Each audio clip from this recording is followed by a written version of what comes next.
Yeah,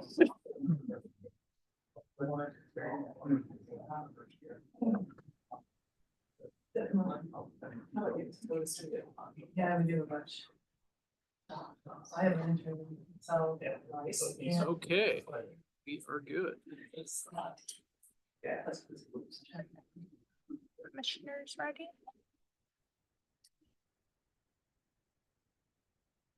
I will now call to order the June 9th, 2025 Planning and Zoning Commission meeting.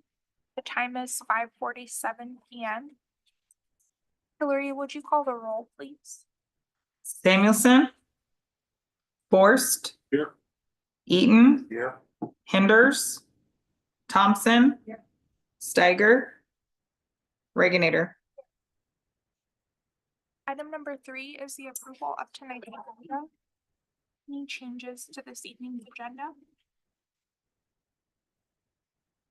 Hearing nothing, I would entertain a motion and a second to approve tonight's agenda. Thompson motions. All in favor, say aye. Aye. Item number 4 is the approval of the May 19th, 2025 minutes. Any changes to those minutes? Hearing nothing, I would entertain a motion to approve the May 19th, 2025 minutes. All in favor, say aye.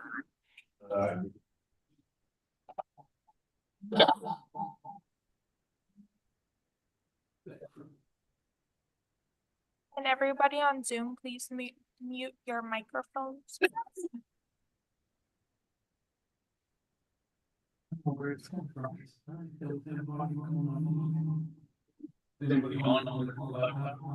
Must be me.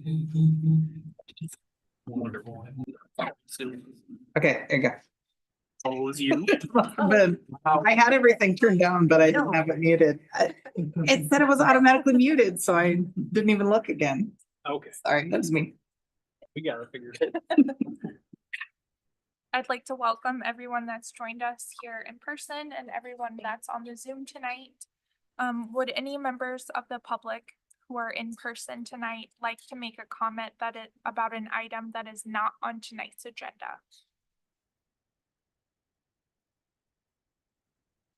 And anyone on the Zoom who would like to make a comment about an item that is not on tonight's agenda?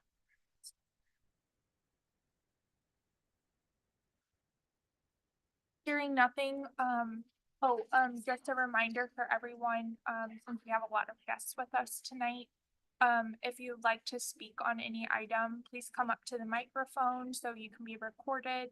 Please give us your name and your address when you come up to the microphone. Our first item is number 6, request from Michael Foods Inc. for approval of the site plan of Michael Foods Pump House and Water Tank. Luke, would you brief us on this item, please? Sure thing. So this is a site plan related to an accessory building of a pump house and water tank on the north side of the main Michael Foods building down along Delaware. Michael Foods originally approved in 2018, and then a large expansion approved in 2023, with some office expansions approved last year. So this is just more improvements at that space. In your packet is the site plan layout. You can see the location there on kind of northeast corner of everything. The only other substantive thing of note is that the tower or the tank is 45 feet tall. So in addition to getting P&Z approval for the site plan and location, there'll be a board of adjustment action related to the height of it. Staff doesn't see an issue with that given the industrial nature of it, but that's a detail we need to go through for that. So if you wanted to add any thoughts to that for the BOA's consideration, this would be applicable as well. Take any questions? Would the applicant or the applicant's representative like to make a comment on item number 6?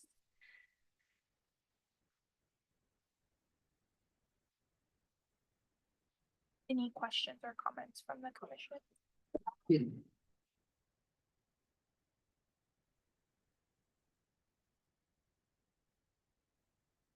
Forward request. just something that they need added for their expansion. Yeah, it's middle of Norwalk, the water tower might be Yeah. an issue, but you know, industrial, I think it's acceptable.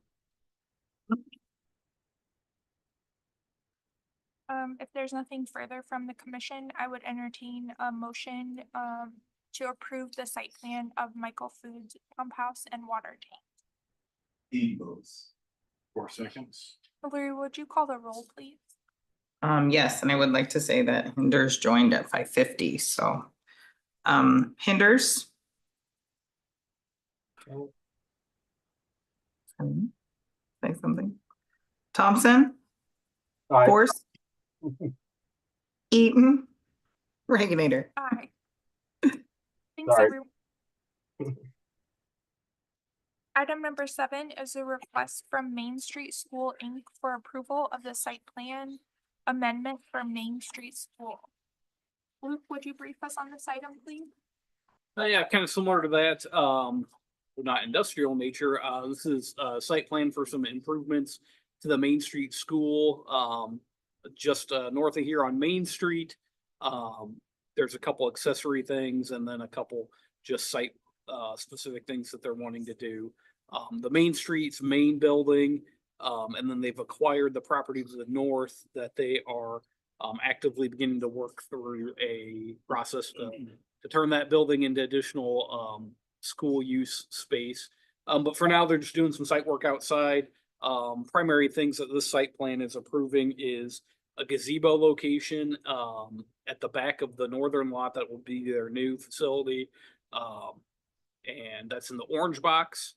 And then the expansion of the deck off of the back. There's a current deck there. And they're wanting to do some improvements to that to make it more functional for their uses due to the kind of steep grade of everything. And then paving of this kind of pink drive. It's existing right now as gravel.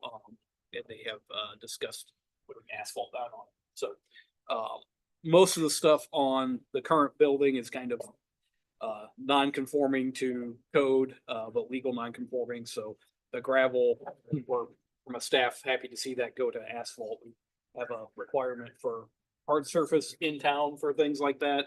So it'd be nice to get that gravel drive replaced. As far as the gazebo location, there is a little bit of a wonkiness going on with that. A school is considered a non-residential use that's allowed in a residential zoning district.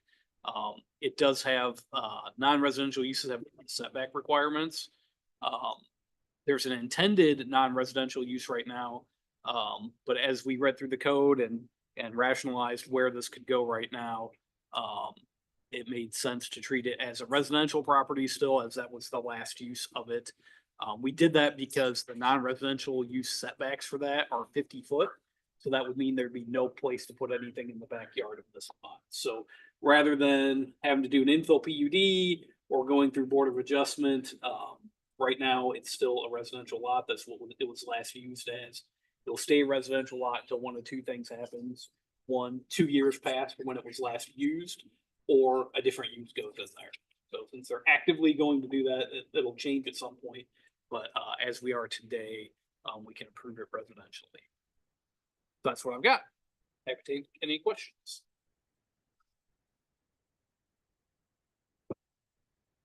Would the applicant or the applicant's representative like to make a comment on item number 7? If you have any questions for us, we'd be more than happy to answer them, but like. Sure.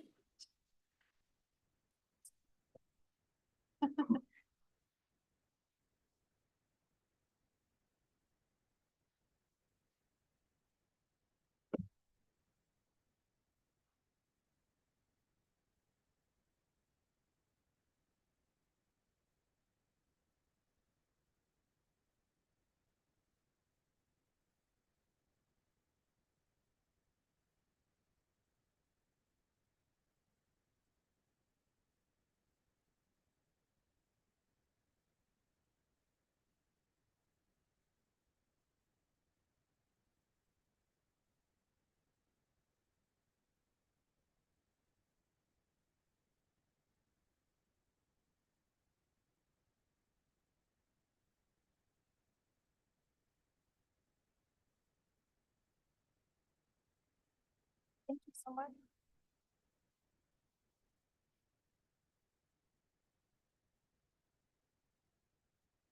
Luke, are there any drainage concerns with switching it from gravel to asphalt? No, I I mean, runoff from gravel is pretty comparable to asphalt, Okay. so. Yeah, it'll be fine. Any other questions or deliberation from the commission?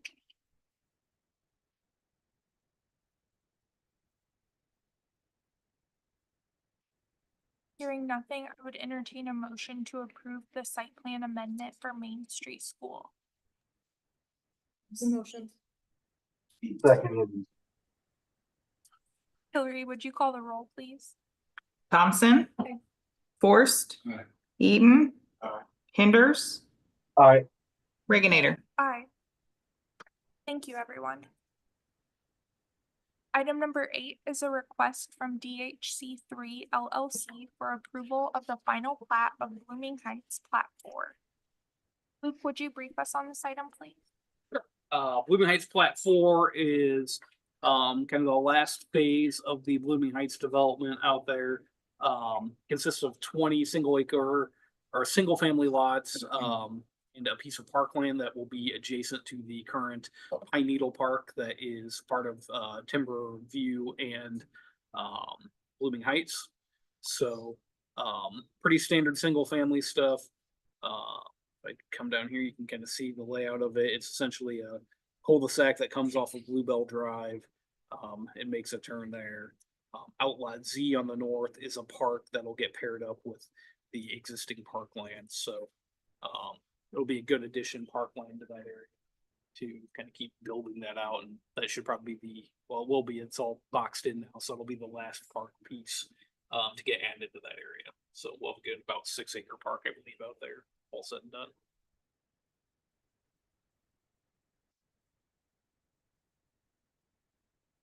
Would the applicant or the applicant's representative like to make a comment on item number 8? I'm here for questions, if there's any. Okay, thank you.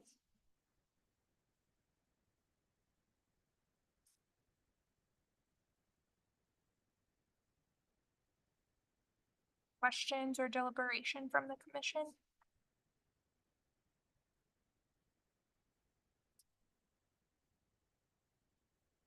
Hearing nothing, I would entertain a motion to approve the final plat of Blooming Heights Plat 4. Forceful motion. Thompson seconds. Hillary, would you call the roll, please? Forst. Eaton. Aye. Hinders. Aye. Thompson. Aye. Reginator. Thanks, everyone. Item number 9 is a request from Hubble Realty Company for approval of the amended site plan of Callaway. Luke, would you brief us on this item, please? Yeah, this one's pretty simple as well. I'll just jump down here. As we were walking through the permitting of everything and going through our building and fire review of the actual structures, there came some concerns on the size of these. They're called the AP units on the south. They were originally shown as 3 10-unit buildings, so 10 structures, 10 townhomes in a row in 3 structures. That was putting us over some square footage requirements and things. So we worked with Hubble to figure out a solution there, which was to take this down to 5 6-unit buildings. So still same number of units. There's a little bit of additional open space because of the setback between the structures now, and that caused the dog park to get just a little bit smaller. But all in all, pretty much the same layout as everything, just changed the types.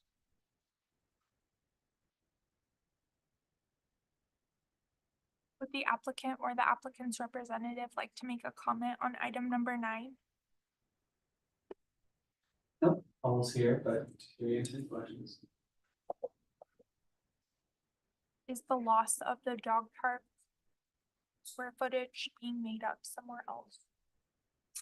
Don't believe so. It is not, no, it's still a little bit small.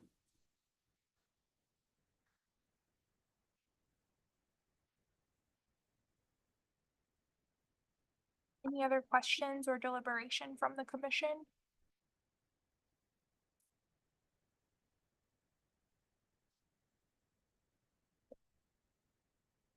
Hearing nothing, I would entertain a motion to approve the amended site plan of Callaway. Emo. 4 seconds. Hillary, would you call the roll, please? Forrest. Aye. Eaton, Aye. Hinders, Aye. Thompson, Reagonator. Thanks, everyone. Item number 10 is a request from Lone Tree Land and Development for approval of the preliminary plat of Maple Heights. Luke, would you brief us on this item, please? So Maple Heights is a planned unit development that we've been working on the last couple of years through PUD process. Most recently did a PUD amendment with it.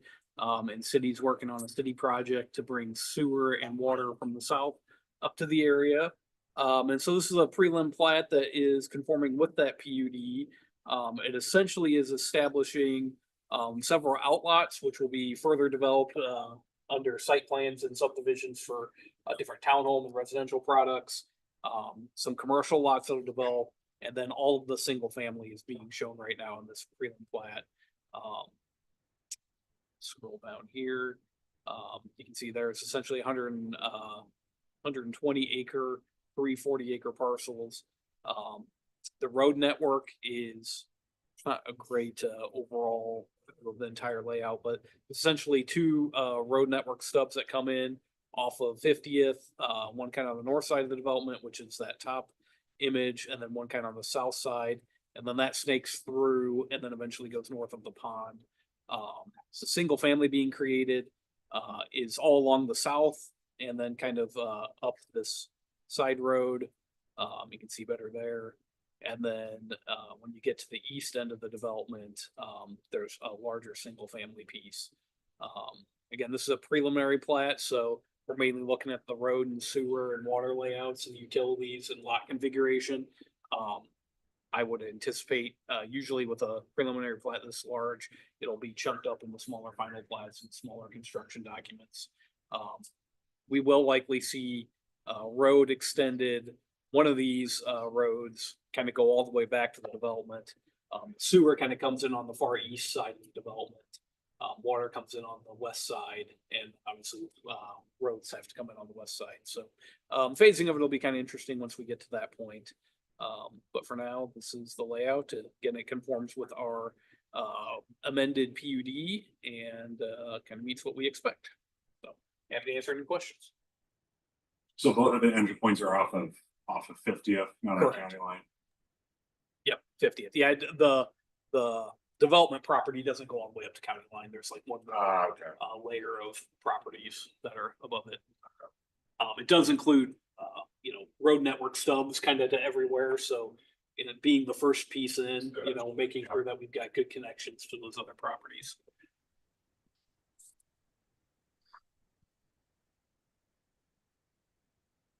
Would the applicant or the applicant's representatives like to comment on item 10? Brandon Stubbs of Stubbs Engineering. I'm here to answer any questions, and the developer is online as well. Thanks, Brandon.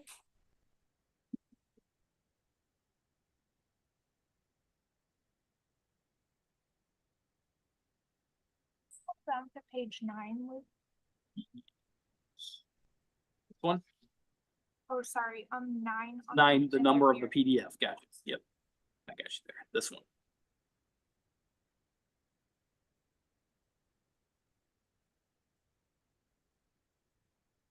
But there was one lot that was like extra oversized.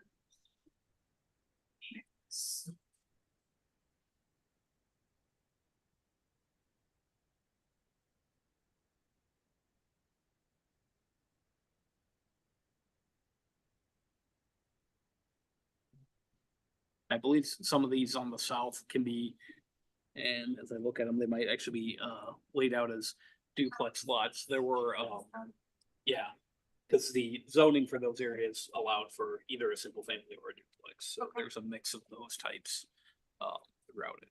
Oh, I That's think, correct. Those are twins along that south side of that street. okay. Luke, would you be able to pull up like the master plan map? See what, From the PUD? yeah, just Yeah, what, sure. I guess, well, just what else is around here, what it's zoned as. Oh, you wanna like look at the city's land use plan? Yes, please. Gotcha. That one's gonna be a second longer to pull. Got it somewhere on my desktop. Let's see.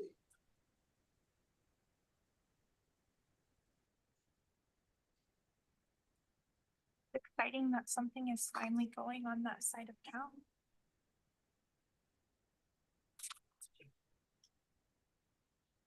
Oh, I flew right past it. Saw it there for a second. There it is. Okay. So give me a second. I gotta Zoom cannot see this right now.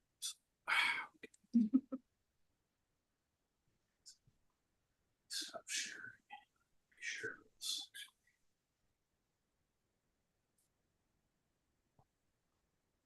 Okay, so now everybody can see it.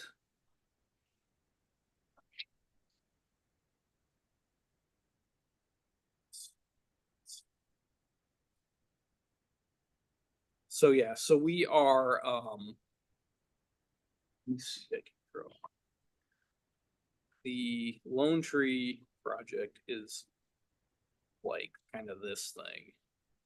So from our high level land use, there was commercial 40-acre piece, and then a central medium density 40-acre piece, and then on the far east side a single family.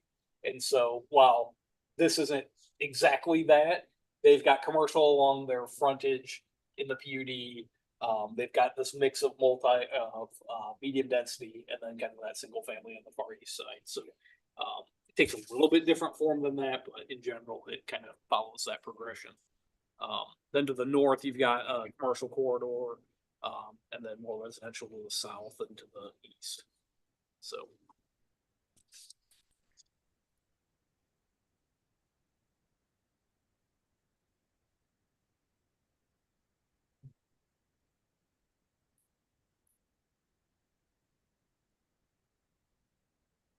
There questions or deliberation from the commission?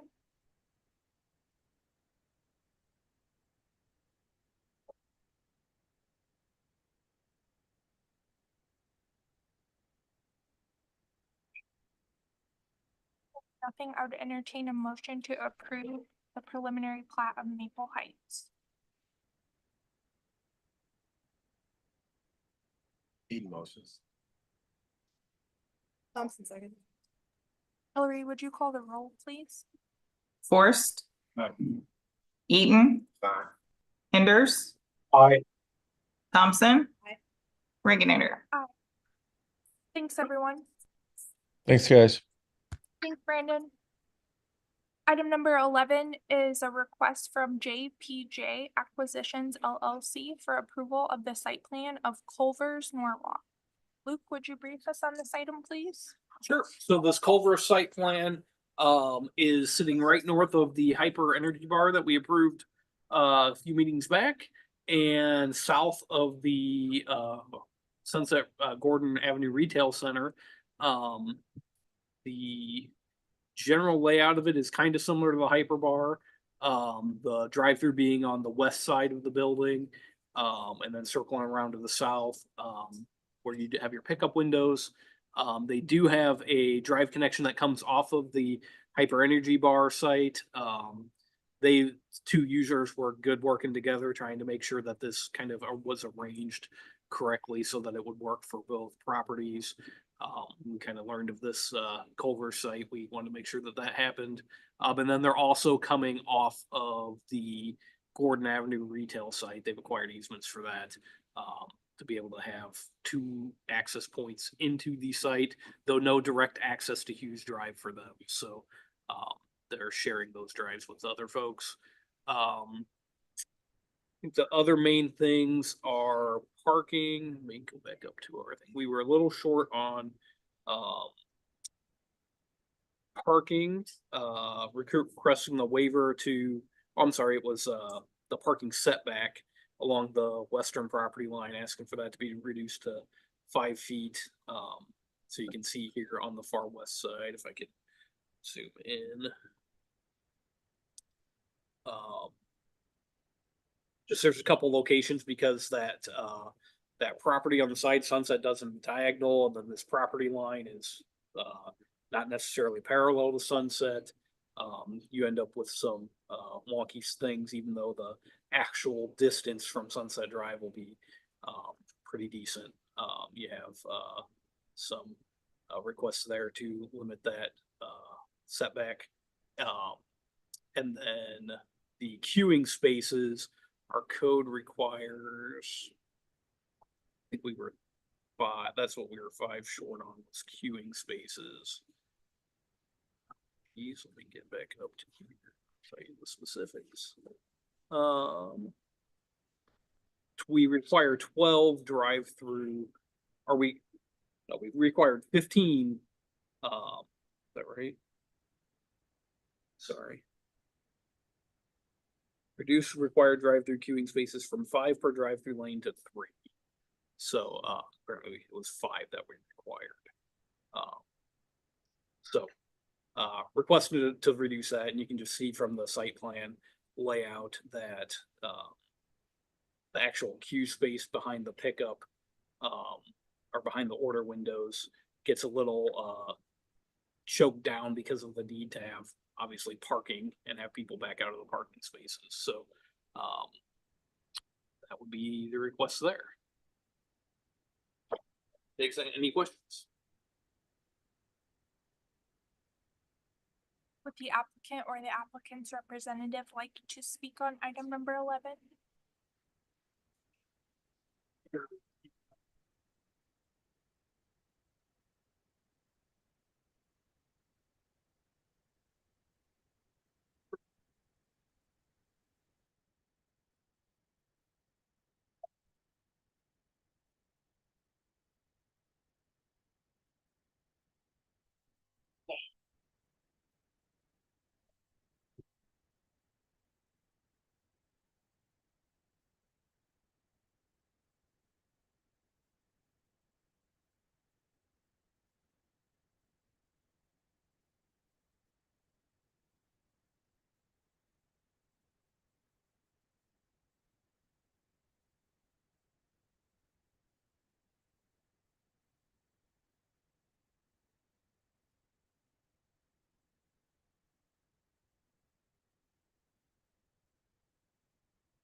Yeah, it's really related up to this kind of corner spot where it kind of jumps up.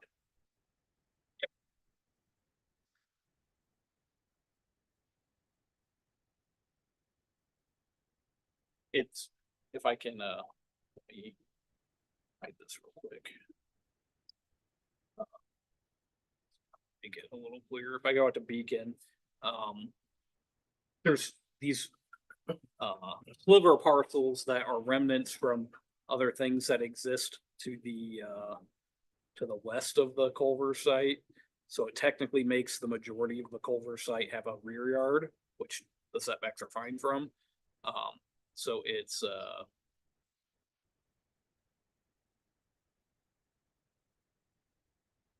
so this line, this red spot is considered rear setback. And then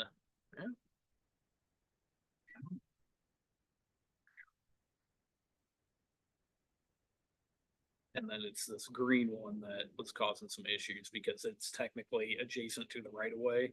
So it technically needs to be considered a front setback, which is weird. I don't know why this lot has this little chunk, but that's what we're looking at, so that this parking, we jump back over to the site plan, can kind of jut out there. You can see that square, how it's out there. So you're really just talking about a little bit of it down there at the corner.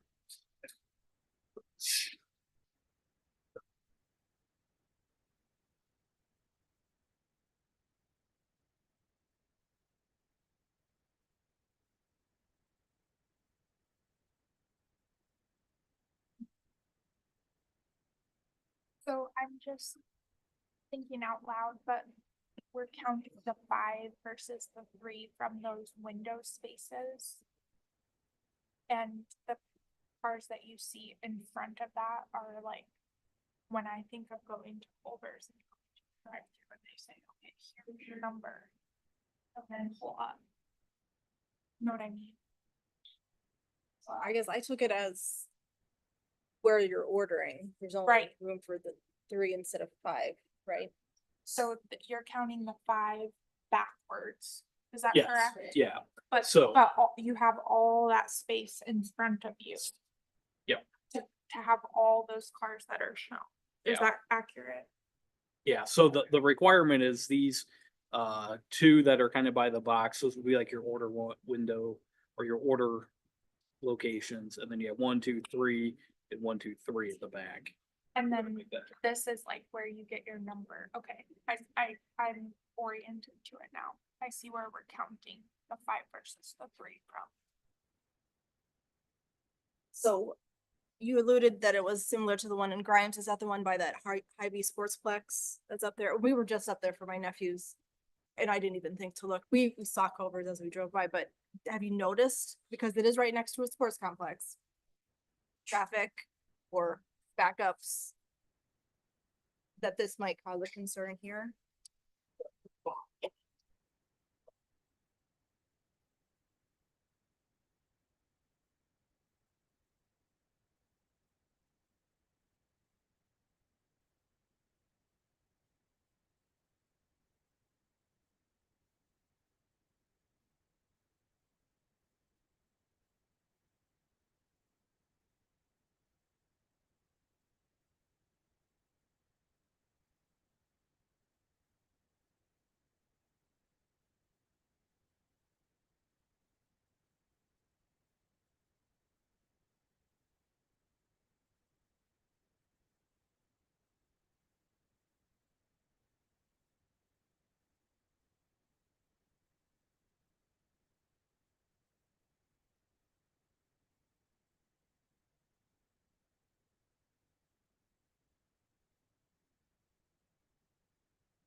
Just want to make sure, like, you hadn't got any complaints, like, you know, people write in to corporate or something like, hey, we waited in line. Right? Not to a point, okay. Yep. Okay. And with the thought be, we use these 8 spaces, both on the north and the south, and then the middle one can be for passing vehicles. Yes. Yeah.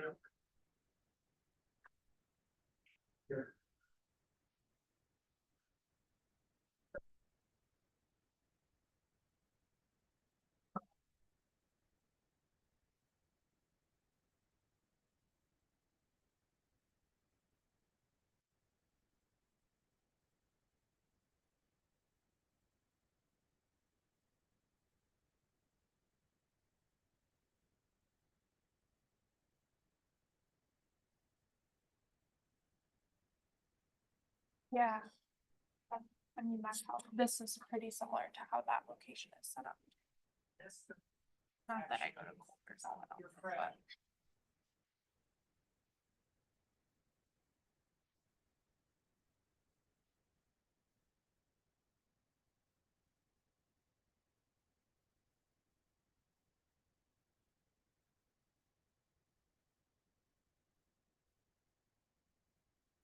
How, do you know the hours that it would be? Like, would it be? Right, like I know that some of the folks that had, when Arby's came. Some of the complaints were it was noisy from the ordering standpoint and then the lights of Arby's, like, are we gonna have that situation? At Culver's? I would expect it to be less intense, just be due to the distance from residential. You know, the Arby's is right in people's backyards, so. But you know, it's. Highway commercial, so anything's possible.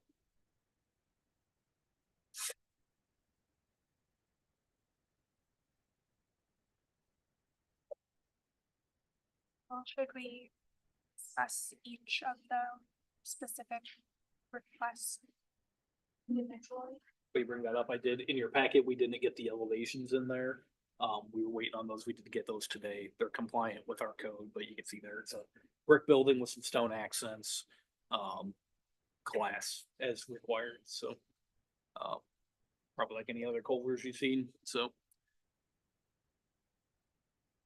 That's all I've got.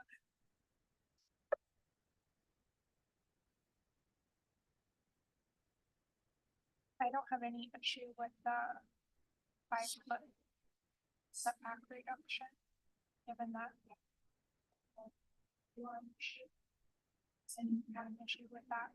Either. I mean, that seems to be more of a product of the design of the actual lot. Yeah. You know, very exceptionally. Right. About the 5 spaces versus 3.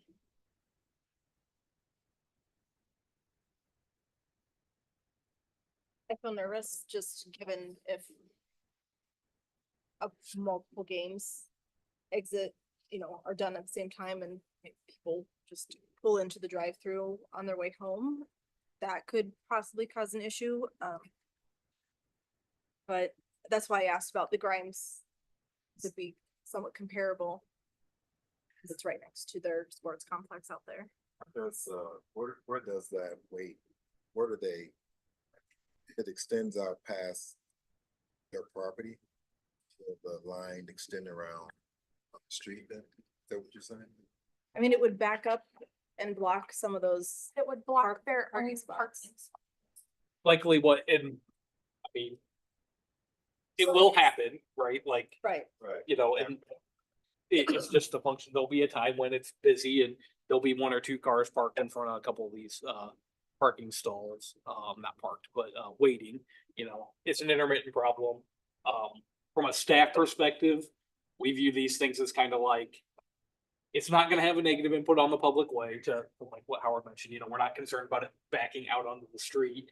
If Culver's has the opinion that they're willing to take that risk and potentially cause some headache for somebody that is parked there, that's their prerogative to ask for that waiver. So we don't have, from a staff perspective, have a problem allowing it. With the caveat of saying that I know that, we could have 5 there and that would happen. Right. Because there'll be a time when after a ball game, there's 12 people in line. There's just gonna be. Can't make that long enough. If we do, we're in a make the Walmart parking lot for Black Friday situation. We don't want that. Well, I right? was still saying more of like how McDonald's has that separate line, Yeah. but you are stuck in there. Yeah. But And then at that point, like I think somebody mentioned it's a functional lot. Then at that point, like you're trying to put it in the space that you have. So Well, and to their point, their business operations more so get them through that part quicker and then the wait on the back end. I think they've done a nice job building for that. that's I mean, true. again, both in these 8 spaces and then, like you said, if you need to, going over to Hughes Drive. And then it just becomes the employees, walking out, but I think, again, filtering them through, it's not the ordering that's gonna take long, it's the, food. Yeah. That's, Well, I and think it's- they've got good ample spaces for that. Yeah, and it's like he said, it's their business model to incentivize them to do it that way. Are the parking spaces right next to the building a requirement to have? Is that why they're there? It's not required. It's just the staff layout of it. Like, They need the parking. They need as much parking. it might be a requirement for Culver's to Right. put it in that spot. It's not a requirement. in the city. We just have a hard number. And I don't know, there's also a lane to get by that, if there's a lot of parking on foot, it's always a lane to get by and around, so there's an escape lane there, people get frustrated or whatever, and want to go back around. There's been some adjustment made operationally, those first 3 stalls for enter the drive. Sometimes those go to staffing, otherwise staffing would be the western side of the site, the least convenient, or the southern side of the site. The staffing is pretty big at Culver's, so that's one thing that's a lot of times when you come to a Culver's and you do see cars backed up at a peak time, it's quicker to park. And we see that a lot operational, people running in to go orders at peak times off the common, people getting out of the car, happens quite a bit. So, a lot of times we talk this out. We love the idea of the site being packed at peak times. We think this is going to be a peak time market. There are gonna be staffing and operational things. That's what this is. Culver's been looking at Norwalk for 4 years, and what the city's done with the sports complex. We think time right now. You considered overfull parking from the complex? And I can't find a spot, but Culver's is right next door, I'll just go park there. And not that that's a conversation for this, We have not had any of those discussions. I would think that would be an issue that you guys might run into. There has been, outside employee parking in certain markets.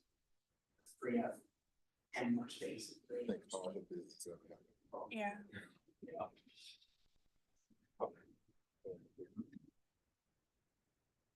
Yeah, I'm sure somebody deals with that, I'm sure.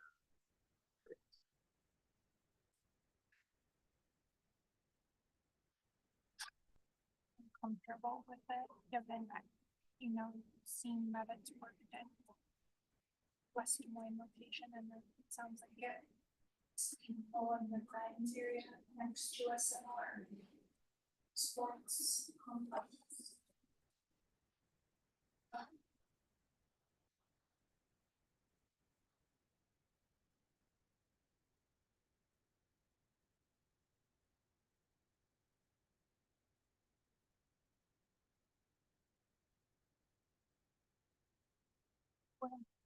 In agreement, I would entertain a motion to approve the site plan of Culver's Norwalk, including the waiver of the setback from 15 to 5 Yes. and the parking, the waiting from 5 to 3. So moved. Hinders. Thompson seconds. Hillary, would you call the roll, please?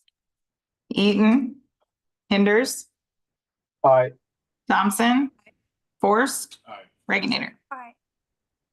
Thank you guys for all that information. That's very helpful.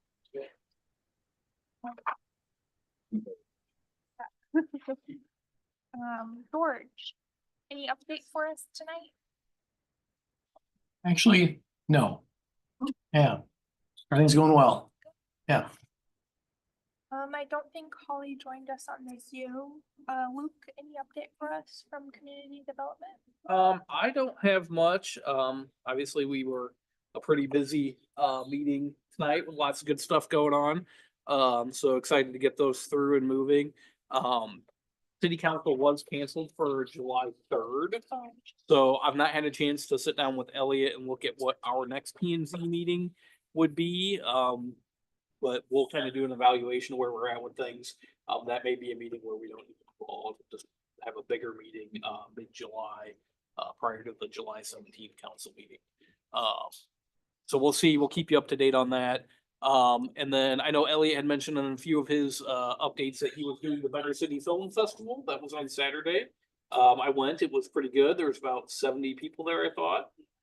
The videos that they showed were pretty interesting and discussion worthy, so that was good. I talked to him some today and said, hey, I don't know if any of those are on YouTube or anything, but we're gonna see if we can source those. If anybody's interested, we'll send them out as an email and you can watch them at your leisure if you want to. So Awesome. You. Like Luke mentioned, we may or may not have our next meeting on June 23rd, so keep an eye on your email. I would now entertain a motion and a second to adjourn. Emos. 4 seconds. All in favor, say aye. Aye. We're adjourned at 6:31 p.m. Thanks for joining us, Brent. thanks, everybody.